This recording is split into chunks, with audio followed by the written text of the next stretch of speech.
तो शहबाज गिल के कमरे से मिलने वाले सैटेलाइट फ़ोन का फोरेंसिक शुरू। पीटीआई रहनुमा शहबाज गिल के सैटेलाइट फ़ोन इस्तेमाल करने की तहकीकात।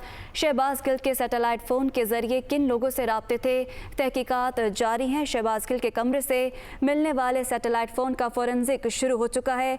इसी बारे मज़ीद जानेंगे अपने नुमाइंदा ख़ुसूसी कमरुल मुनव्वर से।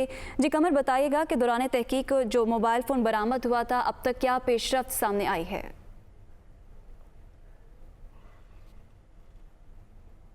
मारा गया था पार्लियामेंट लॉजेस, जो जगह उस जगह रिहाइशगाह वाक़ थी इनकी, उस पार्लियामेंट लॉजेस के अंदर जब ये रेड किया गया था तो कुछ एक पिस्तौल बरामद हुआ था, 2 फ़ोन और एक सेटेलाइट फ़ोन जो था वो उस जगह से बरामद किया गया था। जब वो बरामद किया गया तो एफ़आईआर जब दर्ज की गई तो सिर्फ पुलिस ने नाजायज़ असला रखने की एफ़आईआर दर्ज की थी, लेकिन सेटेलाइट फ़ोन का जिक्र उसमें नहीं किया गया था। अब बाकायदा तौर पर उस सेटेलाइट फ़ोन को जो है फ़ॉरेंसिक के लिए भिजवा दिया गया है। पुलिस ने यह मौक़िफ़ इख्तियार किया है कि क्योंकि सेटेलाइट फ़ोन रखना जुर्म नहीं है, लेकिन उसके अंदर कुछ क्लू ऐसे हमें मिल सकते हैं कि इस फ़ोन का फॉरेंसिक कराया जाएगा, कॉल डाटा रिकॉर्ड हासिल किया जाएगा और उसके साथ कॉल रिकॉर्ड जो है वो भी हासिल कर लिया जाएगा। जिस तरह ये फॉरेंसिक के लिए भिजवाया गया है मोबाइल, उसमें से कुछ एविडेंस अगर सामने आते हैं तो जो पहले एफ़आईआर दर्ज की गई थी इस छापे की, उसी के अंदर इसको ज़िमनी एफ़आईआर में जो है वो मेंशन किया जाएगा कि इस जो सेटेलाइट फ़ोन मिला उससे इन लोगों से ये राब्ते किए गए थे।